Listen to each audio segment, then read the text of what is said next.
baru dia. Yang kedua tujuh dengan Sultan Malikus Saleh dia akan sebelahnya abad 12 pertengahan belah.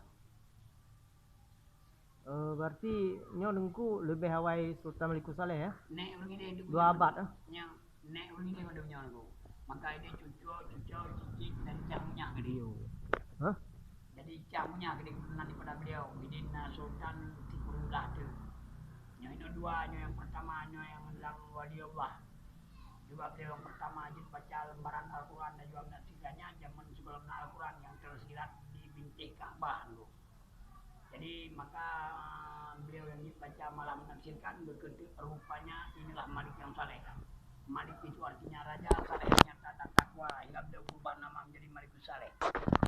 Hanya beliau baru Islamkan Pasai, dudukan kerajaan pantai tua di Perlak, masukkan Wali Songo Pulau Jawa, juga beliau yang mengislamkan Asia Tenggara dan Nusantara.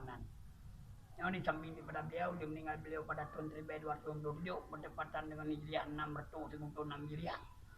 Dia angkat anak pertama menjadi raja kedua di Pasai namanya Muhammad. Lalu Muhammad tersebut baru menciptakan 5 macam uang Pasai.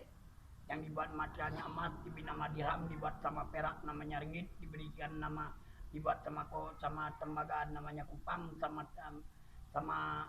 tembaga namanya pesek, sama timah namanya ke.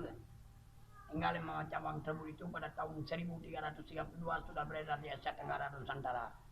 Tentu di dalam cerah dunia seperti Ibnu Battuta pada Maroko, juga Marco Polo pada Tunisia. Pada tahun 1332 sudah beredar